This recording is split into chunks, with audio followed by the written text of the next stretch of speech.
As an older lady, I should simply celebrate Christmas and stay out of the way.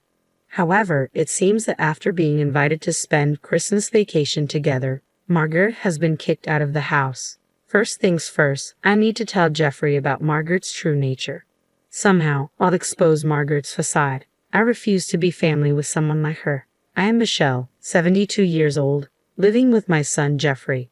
Jeffrey is nearing 40, still single, and my husband passed away 3 years ago. Jeffrey used to live alone, but moved back home when he changed jobs as it was closer to his workplace. Our current house might look new at a glance, but it was actually remodeled a while ago from a nearly broken down place due to years of deterioration and poor fittings. As a result, the remodeled house has become comfortable and clean. From his perspective, my husband seemed like a family-loving man who decided to remodel for our comfort. But in reality, he was a source of long-term trouble. He was traditional and stubborn outside but free-spirited at home, imposing his rules and berating me if I deviated slightly from what he wanted. His favorite phrase was, "Who do you think provides the food here?" However, he was often out playing poker, horse racing, and visiting casinos, leaving us barely enough to live on. Still, he acted arrogantly in front of me and Jeffrey, canceling family outings for poker or missing school events. I could have divorced him and raised Jeffrey alone, but I refused to be defeated and stayed until the end. Jeffrey, too, endured silently in front of his father, never showing tears. When my husband passed away from illness, he left us with a small inheritance, this remodeled house, and most importantly, my dear Jeffrey. For me, having my beloved son means I'm not lonely. Unlike his father, Jeffrey has always been kind, selflessly caring, and unable to ignore someone in trouble. But he's also self-sacrificing, hesitant to express his opinions, and tends to be swayed by others. I worry his excessive kindness might lead him into trouble someday. His current workplace has a good environment but is mostly male-dominated, with little talk about women. Now that my husband is gone, I'd be alone if Jeffrey marries. Though it would be lonely, I hoped he would meet a wonderful woman and start a family. Then one day, Jeffrey made a sudden confession. "I've promised to marry someone. I want her to meet you, Mom." I was overjoyed, almost jumping up. Jeffrey, nearing 40, working among men, commuting between work and home, living with his mother, he's not the most sought-after type. That a woman wants to marry him is such a joy. If things go smoothly and Jeffrey marries her, he will, of course, leave my side. It would be a lie to say I wouldn't feel lonely, but as a mother wishing for Jeffrey's happiness, I couldn't be happier. If you've chosen her, I definitely want to meet her. Well, what's she like? Jeffrey's eyes sparkled as he spoke, a look I had never seen before. If Jeffrey speaks of a woman with such eyes, she must be a wonderful lady. I eagerly anticipated meeting the woman Jeffrey confidently chose. Then, on the promised day, Jeffrey brought his girlfriend home. "Mom, this is Margaret, the woman I've been dating and considering marrying."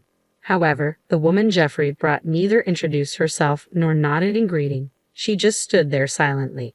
At first glance, she seemed aloof and distant, not the type I imagined Jeffrey falling for. She continued to ignore everything, barely greeting, and just surveyed the house. She sipped the tea I offered with disgust, wiping everything she touched with disinfectant wipes. These odd behaviors made it clear that this wasn't the typical first meeting with a future mother-in-law. I secretly dreamed of doting on my daughter-in-law like my own child, but that dream seemed to shatter in an instant. Frankly, I felt uncomfortable in such a short time and didn't want to get too close. Even if she was Jeffrey's choice and a future daughter-in-law, it seemed she felt the same as days passed without any contact after Margaret left. I confronted Jeffrey after she left. "You're dating Margaret and want to marry her, right? From today's encounter, I can't see her appeal." Jeffrey explained that Margaret was shy around new people but charming, strong, and kind, having overcome tough times. They had met at a party hosted by a coworker, where Margaret had shared her hardships. While I thought it was typical Jeffrey to want to help someone in need, dating and marriage were not simple matters. However, considering today's behavior and how they met, Margaret seemed like a complicated person. Despite appearing cute in the relationship, I had a feeling it would be difficult if they lived together. Then, one day, Jeffrey announced he was moving out, probably because of Margaret. Watching Jeffrey with mixed feelings, he murmured quietly, "I didn't expect Margaret to go ahead with it at this time." Apparently, they had discussed deciding on a date and making a commitment as a couple. But Margaret had gone ahead and submitted the marriage application alone just before noon that day. It seemed unreal, But Margaret couldn't wait and had bound them as a couple without Jeffrey's knowledge. Considering the first impression, Jeffrey's stories, and this unilateral action, it raised concerns. I felt nothing but anxiety. Are you sure? Okay, it's fine, I reassured myself. Margaret is a kind woman. Then, I received a message from Margaret. She wanted Jeffrey to choose his wedding gift from several options she had sent. When I checked the items, they were all worth several $1,000s. Even for my son's wedding, that's not an amount I could easily afford. Margaret's actions, showing such rudeness upon submitting a marriage application without Jeffrey's knowledge to become a couple, and then demanding ultra-expensive home appliances, were simply too audacious. It was surprising that Jeffrey chose someone like her as a life partner. But to celebrate his new beginning, I decided to give them a state-of-the-art high-performance air conditioner. Margaret will love this air conditioner, so I guess this will be my wedding gift to you too, I told Jeffrey. All right, Mom, thank you. I appreciate you listening to Margaret's request, Jeffrey responded.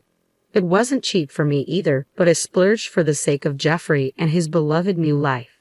Even after installing the air conditioner Margaret wanted, I received neither thanks nor any contact from her. Is this how people are nowadays? Time passed without any particular communication from Jeffrey or Margaret. They were living in an apartment in the next town, less than an hour's drive from my house, but I heard nothing from them. It's not too far for a visit, but they must be busy with work in their newlywed life, I thought, so I refrained from contacting them. However, a situation arose where I had to reach out. My brother, Jeffrey's uncle, had passed away. He was an uncle to Jeffrey, too, who had loved him when he was a little boy, although he was in contact with him less frequently now. Jeffrey was fond of him as a child and wanted him to attend the funeral, even if he couldn't make it to the wake. Having not spoken for a while, I wanted to hear his voice and called, but no matter how many times. I called Jeff's mobile, but it wouldn't connect. Even worse, when I tried the next day, I got a message saying the call couldn't be connected. It seemed like I was blocked. The kind Jeffrey who always stayed in touch over small matters, blocking me? Hard to believe. But with no way to contact him and the funeral not waiting, it proceeded without the Jeffrey couple. Half a year later, Margaret suddenly contacted me. Michelle might be lonely this summer, and Jeffrey has a middle school reunion around the end of the year, so he wants to let loose. Can we spend Christmas vacation at your place? She brought up spending Christmas at my house without mentioning the wedding gift or the blocked calls during the funeral. To her, maybe those incidents weren't a big deal. It seemed Margaret didn't even consider the possibility of me refusing. Despite my reservations about spending time under the same roof as Margaret, I agreed, hoping to see Jeffrey after so long. Sure, that's fine. I look forward to seeing you both. It's been a while. Then at Christmas they visited my house. There was a slight discomfort with them around. They were always together, not in a lovey-dovey or happy way, just together. Margaret followed Jeffrey even to the bathroom or when he needed to fetch something. At first, I thought she had business in the same direction, but it seemed not. It might sound harsh, but Margaret's gaze and movement suggested she was monitoring Jeffrey, ensuring he didn't do anything unusual. I was shocked when I caught a glimpse of Jeffrey's face as I stood up to serve tea. Jeffrey was looking down, avoiding eye contact with Margaret. I struggled to understand why they were in such a situation, but the reason for their behavior would become clear later in the evening. Jeffrey left for his middle school reunion, feeling awkward. Alone with Margaret, I stood up to clean as usual. I started vacuuming, but suddenly the vacuum cleaner stopped. It was working fine yesterday. At that moment, with a loud bang and a strong impact, I found myself knocked over into the garden along with the vacuum cleaner. Luckily, I was wearing thick socks, but with the snow outside, I'd freeze if I stayed there. Who would do this? A suspicious person? A burglar? As I tried to get up, I saw it was Margaret who had thrown out the vacuum cleaner and me. Older lady, celebrating Christmas out here suits you, Margaret said. What? Wait, Margaret, do you realize what you're doing? I exclaimed. Shut up, older lady. I'm looking forward to the times while he's gone. It'll be a great night without you in the way. Sit. Don't interfere, she snapped. Saying that, Margaret started making a phone call to someone, apparently a man, judging by the name she called. Her flirting voice and the way she spoke suggested she was planning to meet a lover in this house. Indeed, the house was newly remodeled and minimalistic, thanks to me. But who would think to use their mother-in-law's house, where their husband grew up, to cheat? Margaret, it seemed, was the type to kick out her mother-in-law and bring her lover over, taking advantage of Jeffy's absence. I found myself in the snowy yard, kicked out, and left to fend for myself. But I had a plan. Donning an old pair of shoes and a jacket from the shed, I decided to fight back. Firstly, I doubted Jeffrey knew about the affair. Even Jeffrey, who was kindness personified, would surely react if he knew his beloved wife was cheating on him. I needed to contact Jeffrey immediately and have him witness the affair about to happen in this house. But since my calls were blocked on Jeffy's mobile, I needed a different approach. That's when I thought of Jeffy's childhood friend. They had been close through college and often dined together even after graduating. The friend ran a deli inherited from their parents in the local shopping district. I headed there desperately hoping for some information. At the deli, I found his parents, who said he might be at a reunion at a pub in the same shopping district. I rushed to the pub, hoping to catch Jeffrey. Luckily, I spotted Jeffrey running from a convenience store. Good timing. Margaret kicked me out of the house. She's planning to spend time with some man there. I heard her talking on the phone. Do you know anything about this? I asked. Margaret cheating? No way, Jeffrey exclaimed. He immediately left the reunion and headed to my house. I wanted to go too, but he said it was too dangerous since we didn't know who the man was and asked me to stay away.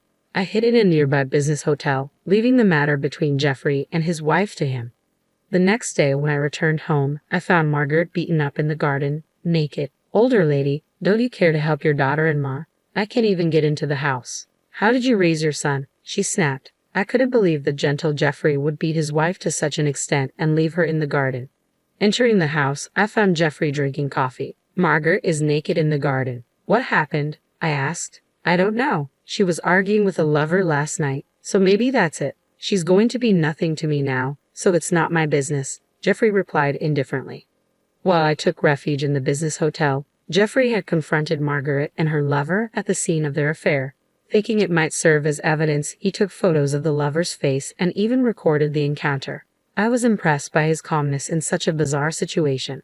From the recording, it seemed the lover, not expecting Jeffrey's return, lashed out at Margaret in anger. The recording also captured the lover stripping Margaret of her expensive-looking branded clothes, apparently intending to sell them. After the lover left, it was Jeffrey who stopped Margaret from re-entering the house. I think you understand from the recording. Margaret isn't repentant. She married me for money and convenience, and she keeps saying her lover is her number one priority. I have to step out for a bit, so I'll leave Margaret's matter to you, Mom, Jeffrey explained. Leave it to me, I replied. What do you mean? I didn't want such a person in my house, so I didn't let her in. If Mom wants to let her in, I won't stop you, Jeffrey said before leaving. As far as I was concerned, my daughter-in-law had been awful to me, and now she had gotten her just desserts. I felt no obligation to help her for no reason and decided to leave her as she was. Although Jeffrey's photos and recording gave me a good idea of the situation, I decided to check the security camera footage for a clearer picture. I was thankful I had installed the cameras after hearing about a burglary at a relative's house. Neither Margaret nor her lover seemed to realize their actions were being recorded in someone else's house, causing trouble. While examining the footage and photos, I noticed something familiar about the lover's unusual hat. As I was pondering this, the noise outside caught my attention, accompanied by the doorbell. When I opened the door, there was a police officer. It turned out Margaret had played the victim to the neighbors, leading to a report of an injured naked woman in the garden. Sorry for the disturbance, officer. Margaret got involved in some trouble, but neither Jeffrey nor I saw her get injured. We have security cameras so we can explain what kind of trouble it was, I explained. I shared the events of the previous night along with the evidence from the cameras and photos. The police seemed to understand that Jeffrey and I were not involved. However, they couldn't leave an injured naked woman in the garden in the middle of winter. Margaret was taken away in a police car. Suddenly, I remembered who the man in Jeffy's photos of the lover was. Just then, Jeffrey returned. Mom, I'm back. I filed for divorce. Margaret and I are now complete strangers, Jeffrey announced. Divorce? What do you mean? I asked, shocked. Margaret has been throwing tantrums when things don't go her way since we got married. I've tried to meet her expectations, but at some point, she started using a pre-filled divorce form as a threat, Jeffrey explained. Having fallen for Margaret, I tried to fulfill her wishes, but she exploited my willingness, acting tyrannically when things didn't go her way. She used the divorce form as leverage. Hearing this, I was at a loss for words. But then I remembered something and shared it with Jeffrey, who suddenly stood up with an idea. We headed to the police station where Margaret was being temporarily held. "I waited for you, Jeffrey. I knew you'd come. You're my dear husband, not heartless enough to ignore your wife in this state," Margaret said. "What are you saying? We're strangers now. I just came to tell you something with Mom," Jeffrey responded. "Huh? What do you mean, a bad joke? I understand this older lady coming to apologize, but strangers." Margaret must have thought Jeffrey was coming to rescue his beloved wife and expected me to apologize for leaving her in the garden. "I submitted the divorce papers with your section filled out, Margaret. We're no longer a couple," I interjected. "What? What are you doing, Jeffrey? Remember when you submitted the marriage application without permission? It's too convenient that it's okay when you do it to others, but not when it's done to you, right?" Jeffrey argued. Margaret was speechless at Jeffrey's logical argument, but I had to say something too. "The man you brought home, he's a business owner, right?" I asked. "Yes, he's a young, talented owner of a beauty salon. He proposed with a bouquet of roses last week, saying he'd make me a CEO's wife," Margaret replied confidently. "That man's actually an unemployed freeloader who caused trouble at a restaurant, leading to his unemployment. I often browsed social media and reluctantly saw a story about someone causing a scene in a restaurant. I thought I had seen him somewhere before, but he was in the vortex of a topic that had recently come under fire by many people. I read that this guy was repeatedly getting in trouble for drinking straight from a pitcher of water, putting Tabasco in it, and other such nuisances," I revealed. Margaret's confidence shattered as the truth unfolded before her eyes. "I read that he was recently fired from his part-time job." "That's a lie. His profile had a long list of accomplishments. He wouldn't do such things." "Well, regardless, my house has a lot of damage from his tantrum. I could file a report for the nuisance," I stated. Margaret, convinced she had become CEO's wife, was in for more shocks. In order to push Margaret to the edge, we decided to fold in even more. "Also, one of your company's executives is a longtime friend of mine. What you told my workplace about the affair." "I didn't reveal the affair. I just discussed your relationship history with Jeffrey. Any problem with that? It's better not to do things you'd be embarrassed to be seen doing," I explained. Shocked by the cascade of revelations, Margaret turned pale. Leaving her behind, I exited the police station. Later, Margaret's mistreatment of me and her affair led to her divorce becoming public at her workplace. She was a longtime employee due to a promotion, but her actions caused her to lose that opportunity. Her terrible behavior led to her being transferred to another region where everyone knew about her, resulting in her worst ending due to her infidelity. Why is everyone avoiding me? I was just in a pure romance with a talented CEO. Are they jealous of me, who could have been a CEO's wife? Margaret exclaimed. Tell a friend of yours on the board to stop the stupid workplace bullying. You think you're being ostracized and bullied just because you're out of place after being transferred? That's a naive way of thinking. There's nothing I can do about it, sorry, I responded. Eventually, Margaret had nowhere to belong at work and ended up resigning. Worse, she became homeless. How can you leave me, your ex-daughter-in-law, without a home in the winter? Isn't it heartless to have a woman shiver outside? Margaret accused. What are you saying? Who kicked Mom out into the snow-covered garden? You're only thinking of yourself. Your words and actions don't match, Jeffrey retorted. The apartment where Jeffrey and Margaret lived was company housing for married employees, so Margaret was evicted due to the divorce. Despite this, Margaret, not giving up, repeatedly harassed Jeffrey. You're there, aren't you? How can you not help your wife in trouble? Don't you have any kindness? Margaret pleaded. You expect kindness from others while ignoring your own actions. But I guess explaining this is useless, I remarked. Not satisfied with harassing Jeffrey, Margaret also came to my place, even following me to the supermarket. Can you leave your daughter-in-law in this situation? Would you do the same to your son? Your son abandoned his troubled wife, abandoned his troubled daughter-in-law. You brought this upon yourself. Remember your actions, Margaret cried. Each time the security system activated or bystanders called the police, making Margaret known as a troublemaker in town. Exhausted by her persistence, Jeffrey and I consulted the police and obtained a restraining order. Margaret, looking for a new target, started attending matchmaking parties. But with no money, job, or proper appearance, she was turned away at the door, becoming infamous as a party crasher. Finally, Margaret's assaults stopped and we lived in peace.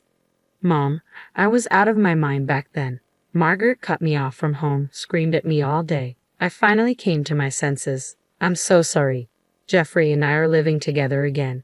Whether Jeffrey remarries or stays with me, I'm happy as long as he shows true kindness to others, I expressed.